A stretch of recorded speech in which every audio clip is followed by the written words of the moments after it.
the current state of affairs between Micah Parsons and Jerry Jones. Jerry Jones was on Fox this morning. He had some comments yesterday. We heard from the coach, Brian Schottenheimer, is like, I fully expect him to be there. Business will take care of it, all that sort of stuff. Is this different? Are we in a different world now than the usual? This stuff usually works itself out. What's your opinion on it, Tom? We're in a different world right now because there is still, as of about 20 minutes ago when I was checking on this, no communication. There is no communication between the Cowboys and Micah Parsons' agent, David Mulugeta, in terms of doing a long-term contract. We can all point to, yes, CeeDee Lamb took forever. Dak didn't get done until a few hours before kickoff last year in Cleveland. But those deals were weeks and months in the making. With Micah Parsons, there, of course, were the conversations that now are well documented between Micah and Jerry Jones, who thought he had a handshake, cocktail napkin type of deal done back in March, whether it was because Jerry felt like this was Micah going back on his word, whether this is because Jerry simply is negotiating on his own timeline. Whatever it is, no one has called Micah's agent to try to get a deal done. There's not been a single offer in writing. There has not been a single conversation that would qualify as a contract negotiation. Is there still time? Yes, but 2 weeks from tonight, Rich, the Cowboys play the Eagles in the kickoff game on national TV. Micah has not practiced. He's been, from what I've been told, he's been great in the meeting rooms, the walkthroughs. He's doing all that stuff. But you still got to get your body in shape to play football. There's a conditioning element that goes into this, among other things. At some point in the coming days here, Mike is either going to need to practice or he's not going to be ready to be a participant, certainly not a full participant, in the week one game. I know Brian Schottenheimer said yesterday he's confident that Micah is going to be out there in week one. I don't believe that there's been any promises made, though there's been an open and honest dialogue between Schottenheimer and Micah throughout the course of this process. The Cowboys, if you just base it on what Jerry Jones said several days ago, they seem to be looking at this as, hey, Mike is either going to come back and try to save the deal in March, or, hey, he'll just play it out on the fifth-year option here, and we'll worry about franchise tags and all that when we get to March. That's, again, this is your bailiwick, and I'm sorry to be strolling into it in any way, shape, or form in a lane, but all I keep hearing is this is different. That's all I keep hearing. It's different. It's different because Jerry thinks this was a handshake agreement, and Micah's different in the fact that he is more than willing to take this to where players usually don't.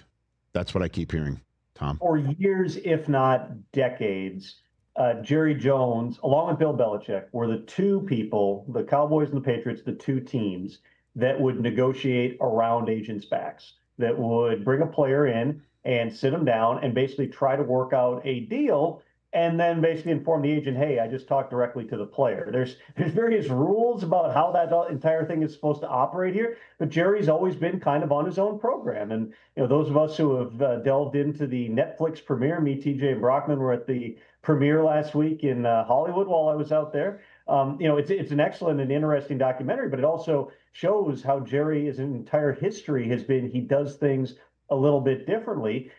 Certainly the contract negotiation, the fact that he's the GM and the owner is one of those things. But in this case, you have an agent in David Mulugeta who negotiated over $1 billion of deals in the past year. He's not a difficult guy to get a hold of.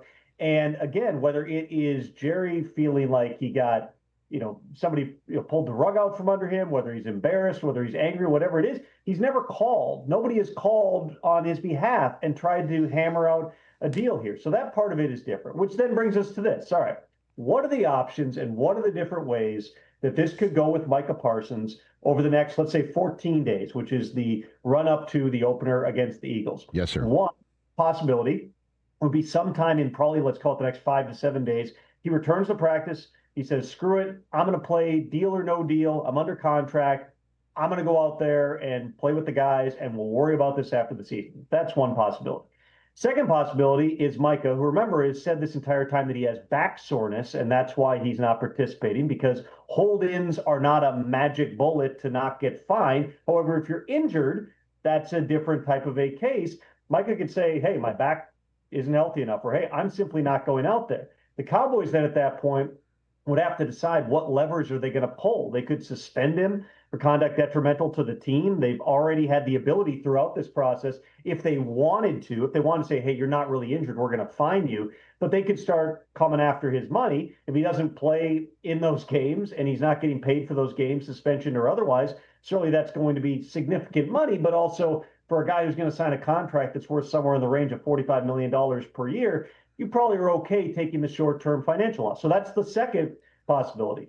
The third possibility is that the Cowboys seriously entertain trade offers for Micah Parsons. And this is something that we have talked about going all the way back to Super Bowl Sunday, that there were internal conversations among the Cowboys, not necessarily about, hey, should we trade Micah? What can we get? But more so, is it wise to wrap up this much money in 3 players? We're already paying Dak $60 a year. We're paying CeeDee Lamb around 35. If they were to entertain offers, the price, in my mind, and based on my feel for the market, would be somewhere in the range of what the Bears sent for Khalil Mack to the Raiders a number of years ago. That was, the headline was 2 first-round picks. Really, though, there was a second-round pick going back. There were other picks involved. It's like a little less than 2 first-round picks. If you're the Cowboys and that's the price, that would be a significant value, especially because then you're freeing up $40+ million per year in cash and cap space to rebuild at other spots. But does Jerry Jones want to rebuild when he's 82, 83 years old? It still seems unlikely. I know they've gotten calls. I don't know that the teams that have called entirely know if they're actually considering this or just having conversations. Right now, everything that's been said publicly by the Cowboys indicates that they are fully planning for Micah Parsons one way or another to be on the team in week 1. If at any point they come off of that, there would be teams that would be highly interested in making a trade for Micah Parsons. We're just not there yet. Rank them for me. You just gave those options. Rank them. Rank them. Because you left out one option. They sign him. You know what I mean? Because that let's throw that one in there. So you said, honestly, so let's rank them. They sign him in the next 2 weeks. Before, because again, you pointed out that we're 2 weeks away from midnight actually striking. They sign him. He decides, screw it. I'm going to return to play and we'll kick the can down the road. The Cowboys trade him, or the Cowboys start to fine him, or they basically, and where does a holdout into the season rank? Those are your 5 options. How this all plays out. There you go, Tom. I know. That's a top 5. Tom Pelissero's top 5 of how this plays out. Rank them. There's been no productive conversation whatsoever. I know, this is out of your lane. I strolled into your lane, you stroll into mine. You sit in this chair, you know how it works. You and I right here on this show could figure out what the Micah Parsons extension has to be. Exactly. Cowboys, they like to do long deals. The number's there. Yeah. No agent's going to want your client to go and sign a 6-year deal. So let's say, all right, let's cocktail napkin this like Jerry would like to. Let's do it. 4 years, $180 million, somewhere in the range of $130 to $150 million guaranteed. Boom, done. He's a Cowboy through 2029. This entire storyline goes away. Right. It's not a hard deal to do, but they have not done anything since March to actually try to move that thing forward. And to my understanding, Micah's agent, David Mulugeta, has called them and basically said, hey, I'm ready when you are. But no agent is just going to sit there and negotiate against yourself. So it's an unusual type of situation. So let's set that one aside, because one guy's going to make that decision, and it's Jerry Jones. Are you actually going to try? To this point, they have not. I would say, just if I'm sitting here and looking at the logical options here, number one would be showing up and playing for what he's due, which I think is around $25 million this season. And that's because if you show up and you play this thing out, you're that much closer to having leverage in a potential contract situation next year. If you get franchise tagged, which you would think is a given, you don't have to sign that all the way through. You can't be fined in training camp. You can't be punished other than obviously losing, not being paid, even if you miss regular season games. So then Micah would have significantly more leverage from that perspective. Mm-hmm. However, his agent's history, he's presided over plenty of tricky situations like this, including multiple Jalen Ramsey trades, the Deshaun Watson situation where Deshaun, now there were obviously significant circumstances involved in that, but people forget Deshaun Watson didn't play in 2021. He was never suspended. He was never on the exempt list.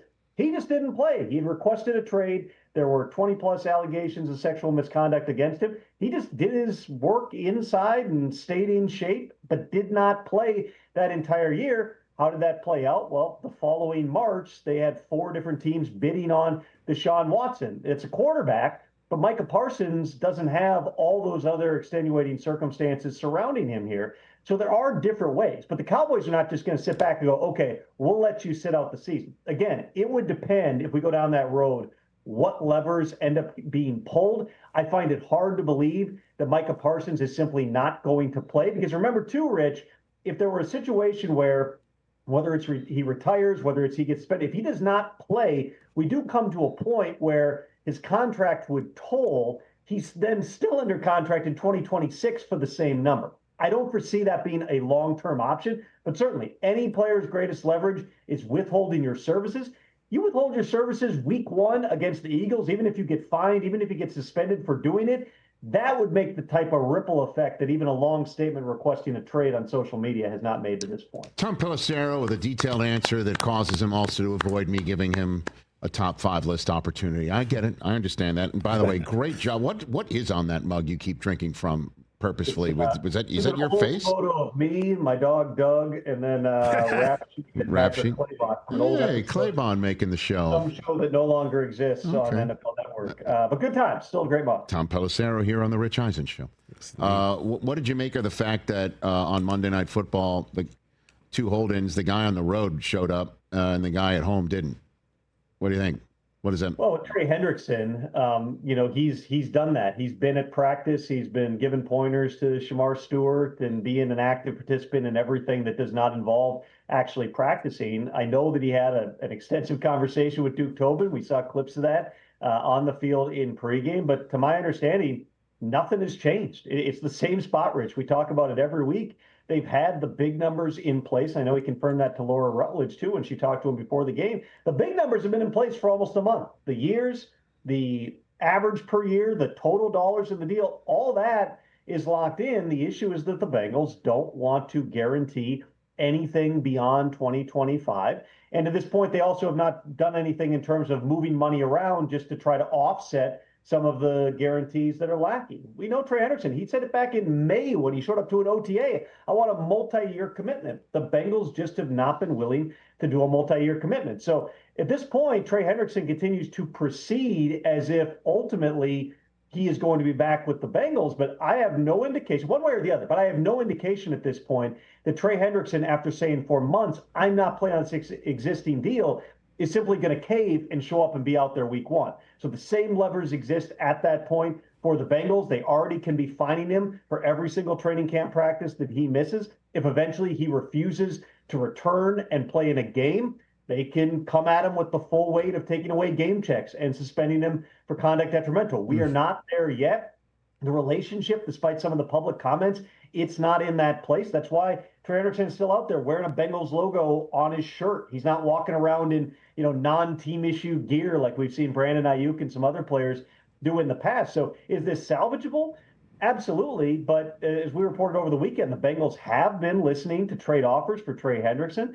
In order to move him, it's going to have to be a good player, a real player, and a real draft pick. At this point, they turned down a second-round pick and change back before the draft. And at this point, that draft pick isn't even helping you in 2025 on a team that you believe, certainly on the offensive side, can be Super Bowl caliber, even if the defense did not provide a whole lot of reasons in that nationally televised game to make you believe they're going to be substantively better than they were in 2024. As for Terry McLaurin, he's still going through the ramp-up process. A lot of that's happening behind closed doors. The ankle, from what I'm told, is healed. He did have a real ankle injury. That was not a made-up thing. He had a real ankle injury back in January. He rehabbed it in the offseason. He's fine on that standpoint. But again, you have to do conditioning. You have to work your way back in to being ready to play. The fact that McLaurin has begun that ramp-up process would indicate he believes somewhere he's going to be playing in week 1. He also has requested a trade. That's been sitting there for a couple of weeks. There have been teams that have called the Commanders, but the sense that people get when they've talked to Washington is we don't really want to do this, so the price is going to be really, really high. They're playing as if Terry McLaurin is going to be back on the field. Could they make one more run at this and make another offer? The sides have not been anywhere in the vicinity of each other. You know, you look at where the wide receiver market has gone. There's a fair argument if you're Terry McLaurin, hey, even at my age, I'm in the same draft class as DK Metcalf. Why am I not getting 32, 33, $34 million per year? From the Commander's standpoint, they're looking at a close to 30-year-old receiver. There's not a great long history of guys continuing to produce 1,000-yard seasons, but much like Trey Hendrickson, Terry McLaurin can go, I got 1,000 yards every year. I'm always going to have 80 catches and 1,000 yards and career-high touchdowns last year. Like, what indication do you get that I'm going to fall off? We'll see where that one goes. These next few days are going to be really important for Washington and Terry McLaurin to see if they've got a path forward here that gets him ready to play right out of the gate and isn't something that drags into the season and all of a sudden brings up all those other levers we've been talking about with all these hold-ins. Couple quick hitters before you go, Tom Pelissero. How dire is the Niners wide receiver situation? Their overall skill position situation is a little bit shaky at this point. I mean, every running back not named Christian McCaffrey, it seems like, is injured. They just put one on injured reserve the other day. And a wide receiver, the fact that, the 49ers always knew Brandon Ayuk had a really serious injury and he was probably not going to be back for week one. Now we're talking about, mid-season or week 6 or somewhere in there. Ricky Pearsall just to this point has not shown that he can stay on the field. So they made the trade yesterday for Sky Moore. That involves, it's a 6-7 pick flop, which in 2027, that's pretty close to the bottom barrel draft compensation, which means Sky Moore wasn't making the Chiefs roster. But in Kansas City, he maybe can impact the game in multiple different ways. At least it's another speed threat type of a wide receiver. You can use him in the return game if you want to. You can, move him around, maybe even line him up in the backfield. We know Kyle Shanahan likes guys with some versatility. And even though Sky Moore has never really gotten to the level in terms of production that the Chiefs wanted when they drafted him as high as they did, he certainly is a guy who's got physical talent. This wide receiver market, Rich, is going to be really fascinating to watch in the coming days here, leading all the way up to Tuesday and maybe even beyond, because San Francisco still potentially could add another wide receiver. The Saints just traded for Keyshawn Vele from Denver and gave up a 4th-round pick and another pick to get him, which is pretty significant for any player of that caliber. The Saints still could look to add another wide receiver, even though they do have, of course, Chris Olave and Rashid Shaheed and Brandon Cooks. They've been looking for multiple different types of receivers. That's a team to keep in mind. Could the Jets eventually make a trade for a wide receiver? And how about the Vikings? I started off yesterday by putting out a tweet on that. The Vikings have been working the phones on wide receivers. It's not about Justin Jefferson. He's back from the hamstring. He's going to be good to go week 1. But Jordan Addison is suspended for the first 3 games. Jalen Naylor banged up his hand about 8 days ago. It's unclear at this point when exactly Naylor, who was the number 3 receiver, is going to be back. It would be a lot to put on Ty Felton and just say, hey, you're a rookie, just roll out there, and start in week 1. So I'm operating under the belief right now that the starter opposite Justin Jefferson in week 1 for the Vikings is probably not on their roster. And if you need a clear sign of that in the past 24 hours, look at the Harrison Phillips trade from the Vikings to the Jets. It is an unusual NFL trade. This is your starting nose tackle, core locker room guy, plays every snap, does all kinds of stuff in the community, and you trade him for 2 6th-round picks and send Phillips and a 7th-rounder to the Jets. But what that also does, they ended up splitting his salary with the Jets. So this clears almost $4 million in cash and cap space for the Vikings, in addition to giving them 2 extra 6th-round picks, maybe between the cash, the cap, and the draft capital now. You've got a little extra ammunition to go out there. And again, they have called all over the league, but potentially go out and get a wide receiver. If you're looking and saying, well, who's going to be ready to go in week 1? There's multiple options. But there's one guy in Carolina right now, Rich, in Adam Thielen, who has produced in this offense. He's played alongside Justin Jefferson. He knows exactly what Kevin O'Connell wants to do. The Panthers have not wanted to give Thielen away. That's why they didn't trade him before the trade deadline last year. But keep that name in mind, among others, as a potential target who might even be out there in the starting lineup for the Vikings come week 1. Hell of a breadcrumb. 90 seconds I've got, Tom. Matthew Stafford's back. What's up? I mean, Sean McVay's like, yeah, we're going to take it day by day, and then he threw the word week in there. What's going on, man? What's happening? I have learned more about back injuries than I ever wanted to by having my own, Rich, and I saw some of the same doctors and specialists that NFL players see when I was trying to get the thing fixed. it is a tricky deal when you're talking about non-specific low back issues. They can linger. They can be stuff that doesn't even show up on MRIs. We know that it's an aggravated or herniated disc of some kind. And so every day that he gets through and is able to go, he practiced the last 3 days. I just saw that he's out there on the field again. Those are good signs. You just don't know the first time that he gets hit, how is he going to respond? If he wakes up and just slept weird, is he going to have an issue? For me, it was, hey, I turned a doorknob and now my back hurts again. Things like that can happen. I'm not an NFL quarterback, Rich. I am an old guy who's dealt with back pain around age 40, which is the spot that Matthew Stafford is in here. You just don't know. Everything seems to be trending in a positive direction. They have Jimmy Garoppolo, of course, on that roster. They have Stetson Bennett, who's been really good through the preseason.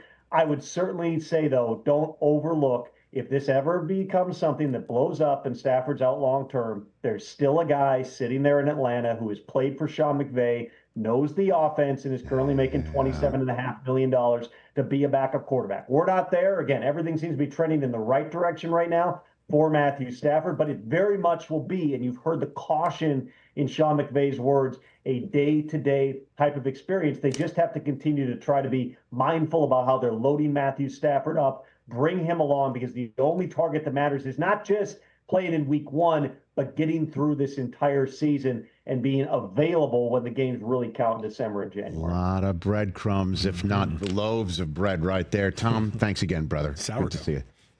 Yeah, Tom Pelissero, co-host of The Insider on NFL Network, NFL Plus, and a regular right here on The Rich Eisen Show. Catch The Rich Eisen Show live weekdays from 12 to 3 p.m. Eastern on Roku Sports Channel in the U.S.